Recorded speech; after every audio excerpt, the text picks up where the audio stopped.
Hi friends. तो सबसे पहला जो न्यूज़ है वो गजब का न्यूज़ है। गजब का इसीलिए क्योंकि सरकार ही खुद अपनी ही व्यवस्था को लेकर नाराज़ है। कुछ भाजपा के कार्यकर्ता हैं जो कि अभी आइसोलेशन वार्ड में हैं और वो कह रहे हैं कि भोजन और बेहतर व्यवस्था नहीं देने का आरोप लगा रहे हैं जो आइसोलेशन वार्ड में उन लोगों को रखा गया है, जिस कारण से वो लोग ये कह रहे हैं कि और उन्हीं की कहले एक तरीके से सरकार है हमारे बिहार में जेडीयू और भाजपा की। तो आप समझ ही सकते हैं क्या बोल सकते हैं। जब जिनकी सरकार है उन्हीं की नहीं चल रही तो आम लोगों की क्या चलेगी।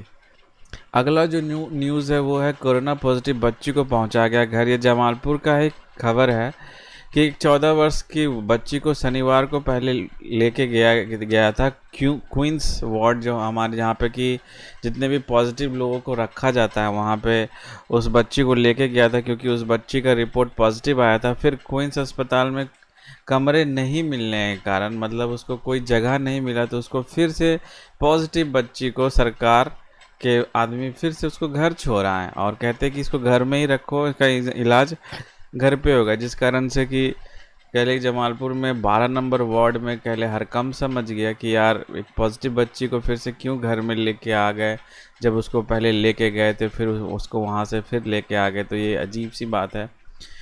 और इसके इसके ऊपर ज़रूर से ज़रूर हमारे डीएम वगैरह लोगों को, क्योंकि इस तरीके से तो फैलता जाएगा ना, क्योंकि पॉजिटिव होने के बावजूद अगर आइसोलेट नहीं कीजिएगा उसको उसको सही जगह पे नहीं रखिएगा तो और आम लोगों के बीच में छोड़ दीजिएगा तो वो वाला हाल हो जाएगा ना कि आप मरो कटो कोई नहीं, हमें कोई परवाह नहीं। तो वो वाला तो नहीं चलना चाहिए सिस्टम।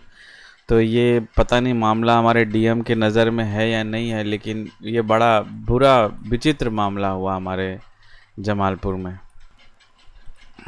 आगे का न्यूज़ है असरगंज से है। असरगंज का ये न्यूज़ है, कह रहे हैं कि वहाँ पे प्रशासन रोड पे उतरी ज़बरदस्ती, क्योंकि लोग लॉकडाउन का पालन नहीं कर रहे थे। मैं आप लोगों को बता दूं कि मुंगेर पूरे ज़िला में, जिसके अंदर असरगंज भी आता है, तो पूरा का पूरा लॉकडाउन लगाया गया। सिर्फ एसेंशियल सर्विसेज को ही अनुमति दी गई है, वो भी सुबह कुछ घंटे और शाम कुछ घंटे। तो इस कारण से लोग जो है इस बार शायद लॉकडाउन को इतना सीरियसली नहीं ले रहे हैं। जमालपुर में भी वो सीन थोड़ा सा वैसा ही है। तो क्यों है वैसा? क्योंकि ये ऑर्डर देने से नहीं होता है, सरकार को थोड़ा सा उसमें अप्लाई करने के लिए फोर्स लगाना ज़रूरी होता है। जैसे कि पहले के लॉकडाउन में जगह जगह पे फोर्स लगा हुआ था, लेकिन इस बारी जो लॉकडाउन है वो कह ले कि आधा एक आंख बंद करके सरकार ने भी लॉकडाउन लगाया है कि हाँ बस ये है कि कुछ ऐसा ना हो जो कि और फैल जाए मामला। तो इसी कारण से असरगंज के रोड पे उतरे हैं प्रशासन के थोड़े बहुत, बिहार पुलिस फोर्स ही उतरे हैं। वो वाला टाइगर वाला लोग वो नहीं उतरा है। तो तक पहुंचाने को चल रही है बसें, यानी जमालपुर से जो ट्रेनें जमालपुर आ रही हैं, जो भी यात्री बाहर से आ रहे हैं उनको, तो उनसे 10 रुपये भाड़ा में बसेस को लेके जा रही है उनको मुंगेर। और मुंगेर में भी 2 बसेस तैनात हैं, जो कि अगर कोई मुंगेर में भी एक स्टेशन है तो वहाँ पे भी बहुत लोग उतरते हैं। वैसे तो ज़्यादा करके जमालपुर में ही उतरते हैं। तो जो भी 4 बसेस 6 बसेस टोटल हैं, जिसमें कि 4 जमालपुर को और 6 मुंगेर को दिया गया है। और 10 रुपये का भाड़ा भी लेते हैं, क्योंकि थोड़ा सा साफ़ सफाई वगैरह रखना पड़ता है, तो इस कारण से वैसे तो लेना नहीं चाहिए क्योंकि बाहर से लोग आते हैं, लेकिन फिर भी ट्रेनें चल रही हैं और बहुत लोग जा भी रहे हैं बिहार से बाहर और बिहार में आ भी रहे हैं। तो इसी को देखते हुए और कोई ऑटो वगैरह अभी नहीं चल रहा है, तो फिलहाल के लिए बसेस चलाई गई हैं हमारे जमालपुर स्टेशन पे। आप लोग लगा हुआ इसको देख भी सकते हैं।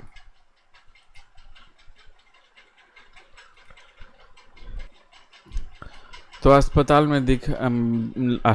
में भी दिखने लगा लॉकडाउन का असर। रोज़ाना 600-700 मरीज पहुंचते थे, अब सिर्फ 200 मरीज ही पहुंचते हैं। तो ये हमारा जो मेन हॉस्पिटल मुंगेर का है, ये उसका बात कर रहा हूँ मैं। तो वहाँ का ये सीन है कि पहले 600-700 लोग पहुँचते थे जब लॉकडाउन नहीं था, लेकिन अब लॉकडाउन लग गया है तो मरीज़ कम हो गए हैं, अच्छी बात है। लेकिन ये सारे वो मरीज़ हैं जो कि अपार्ट फ्रॉम जो कोविड वाले पेशेंट है उसके अलावा जो मरीज़ है वो हैं। और दूसरा खबर ये है कि जमालपुर स्टेशन के एंट्री और एग्ज़िट पॉइंट पे थर्मल स्क्रीनिंग वाला जो डिवाइस है वो लगाया गया है, जिससे कि संदिग्ध को पकड़ा जा सकता है और एंट्री पर रोक लगाया जा सकता है। और ये बहुत ज़रूरी भी है, क्योंकि केसेस बहुत बढ़ रहे हैं जमालपुर मुंगेर में। तो इस तरीके की चीज़ होना, जहाँ से लोग बाहर से आ रहे हैं, और जितने भी केसेस आ रहे हैं वो सारे बाहर से ही आ रहे हैं, कोई लोकल बंदा नहीं है, कोई बाहर से आया है, कोई कोई पंजाब से आया है, कोई मुंबई से आया है, वही सारे लोग अपने साथ संक्रमण लेके आए हैं।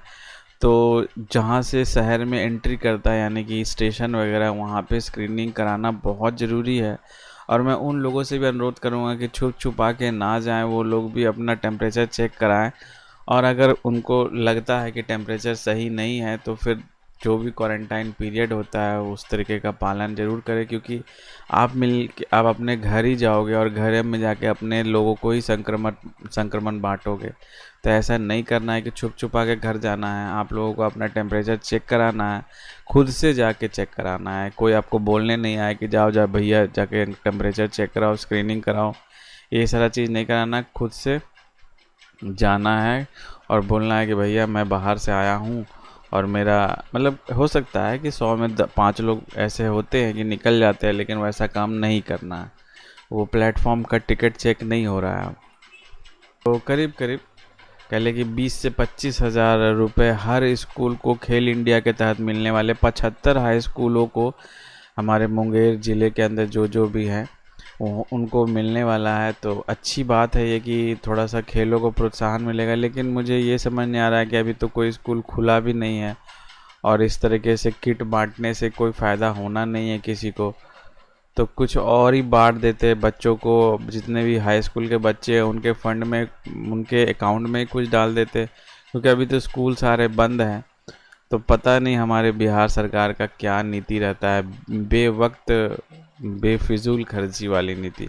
जब स्कूल खुलती तो शायद इन किटों का कुछ ज़रूरत होता है, लेकिन अभी तो स्कूल बंद है। खैर बाद में वो किट काम आएगा, जो भी खेलने उलने में काम आने वाली किट है। जैसे क्रिकेट का किट होता है, फुटबॉल का, बैडमिंटन का, शॉट पॉट का, जैवलिन थ्रो, ये सब सारे चीज़ें होती हैं। उनको ख़रीदने के लिए सारे स्कूलों में करीब करीब 20 से 25 हज़ार रुपये 75 स्कूल में बांटने का जो राशि है वो सरकार ने 18,75,000 रुपये का आवंटन किया है। लेकिन मेरे ख्याल से ये सही समय नहीं है। अभी अगर बच्चों के खाते में ही कुछ डाल देते जिससे बच्चे कुछ उनके माता पिता को हेल्प हो जाता तो वही बहुत बड़ी बात होती। न्यूज़ है नई दिल्ली के आरएमएल हॉस्पिटल यानी राम मनोहर लोहिया हॉस्पिटल दिल्ली की बात है। एक प्रेग्नेंट महिला पहले पॉजिटिव थी, कोविड पॉजिटिव थी, उसके बाद वो नेगेटिव हो गई, उसका टेस्ट नेगेटिव आया, वो ठीक हो गई थी। अब जब उन्होंने डिलीवरी दिया है तो जो बच्चा हुआ है वो कोविड पॉजिटिव पाया गया। ये पहला केस है जो कि अभी इस तरह का केस हुआ है, और ज़रूर इसके ऊपर रिसर्च हो गया ऐसा कैसे हो गया कि पहले जो प्रेग्नेंट महिला थी वो पॉजिटिव होने के बाद फिर नेगेटिव हो गई थी, ठीक हो गई थी, और फिर जब उसका बच्चा हुआ है वो पॉजिटिव हुआ।